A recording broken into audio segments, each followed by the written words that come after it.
Bill आलमीन।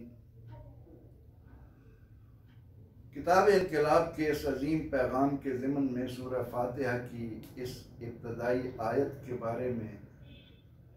इससे कबल कुछ बातें हो चुकी हैं। आज मैं आप पर यह वाज़ेह करने की कोशिश करूँगा कि ये आयत मुबारक हमें क्या पैगाम दे रही है। इसका तर्जुमा यकीनन आपने याद कर लिया होगा, जो ये है कि तमाम तारीफ़ें उस अल्लाह के लिए जो तमाम जहानों का पालिक, जो तमाम जहानों का परवरिश करने वाला, तो जो तमाम जहानों को रोज़ी वहम पहुँचाने वाला है। सूरह फातिहा की पहली आयत करीमा का ये पहला पैगाम कि ए बंदे, तू जब अपनी तख्लीक पर गौर करेगा तो इस बात पर मजबूर होगा कि तेरी ज़ुबान से हम्द का, शुक्र का जो भी कलमा निकले, जिस अंदाज में भी तू तारीफ करे, वो सारी की सारी अल्लाह के लिए हो। अल्लाह हमारे खालिक व मालिक का ज़ाती नाम है और यही वो कलमा है कि जिसकी जमा नहीं है। ये लफ्ज़ ही सुनने वाले को बता देता है कि वो वहदहू ला शरीक है, उसके नाम की जमा ही नहीं है। इलाह की आलिहा दीगर जमे आएंगी, लेकिन अल्लाह ये हमारे खालिक व मालिक का ज़ाती नाम है। अब इस आयत करीमा में अल्लाह रब्बुल इज़्ज़त उस सूरह मुबारका में जिसे हम हर नमाज की हर रकत में लाज़िमन पढ़ते हैं, क्या पहचान बताई? रब्बुल आलमीन, अल्हम्दुलिल्लाह रब्बिल आलमीन, तमाम जहानों का रोजी रसा। अल्लाह रब्बुल इज़्ज़त ने इस सूरह मुबारका में, जिसे उम्मुल कुरान कहा गया, जिससे कुरान का दरवाज़ा खुलता है, ईमान की राहें खुलती हैं,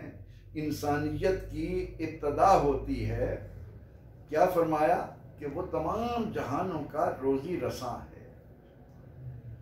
यहाँ पर मैं आपको याद करवाता चलूँ कि कुरान हकीम की ये हिकमतें इंसान के दिलो दिमाग को रोशन कर देती हैं और उसे उसकी पहचान अता करती हैं कि वो इंसान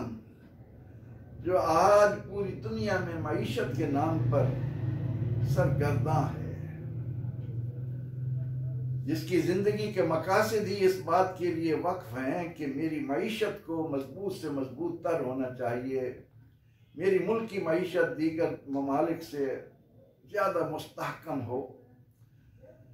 उनको ये पैगाम दे रही है कि ज़रा याद रख कि जिसने तुझे पानी के मामूली कतरे से अपनी मर्जी की ये खूबसूरत शक्ल सूरत अता की है, उसने जब तुम्हारी रूहें पैदा की थी, आलम अरवाह की तरफ तवज्जो ले जाओ कि जब सैयदना आदम अलैहिस्सलाम की पुश्त से उनकी तमाम क़यामत तक आने वाली रूहें निकाल कर उनके सामने रख दी, उनमें अंबिया अलैहिस्सलाम भी हैं, मुत्तकीन भी हैं, सालिहीन भी हैं, मुफसिदीन भी हैं, तमाम के तमाम सारी अरवाह उस परवरदिगार आलमीन को मालूम था कि ये जो ज़मीन पर मैं अपने नायब की सूरत में इंसान को भेज रहा हूँ,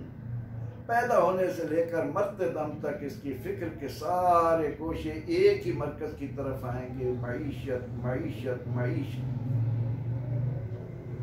उस परवरदिगार आलमीन ने वहाँ पर हम तमाम अरवाह से एक अहद लिया और वो अहद ये था कि अलस्तु बिरब्बिकुम,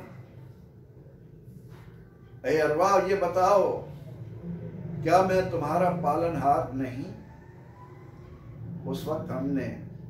सर झुकाकर इकरार कर लिया, भला हाँ ऐ अल्लाह तो हमारा रब है। उस परवरदिगार आलमीन ने फरमाया कि जब मैं तुम्हें ये ज़िंदगी दूंगा, इस ज़मीन पर तुम्हारी रोज़ी के सारे सामान बिखेरूंगा, इसकी तह में तुम्हारे लिए वो नेमतें रखूंगा जिनका तुम इदराक भी ना कर पाओगे। और उसके बाद जब तुम चंद रोज़ा ज़िंदगी पाकर, आर्जी ज़िंदगी पाकर, वमा हाज़िल हयातुद दुनिया इल्ला लहवुम व लइब, खेल तमाशे जितनी ज़िंदगी पाकर इस दुनिया से जब तुम रुखसत होगे, हाँ किसी भी हालत में, और उसके बाद जब तुम आलम दुनिया से आलम बरज़ख में आओगे, तो वहाँ पर भी मैं तुमसे इम्तिहान लूँगा।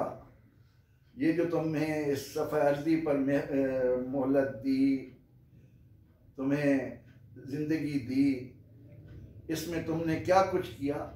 और वहाँ पर भी मेरा पहला सवाल होगा, मन रब्बो का, तेरा पालनहार कौन है, तेरा रब कौन है, तेरा रोजी रसा कौन है। ना तो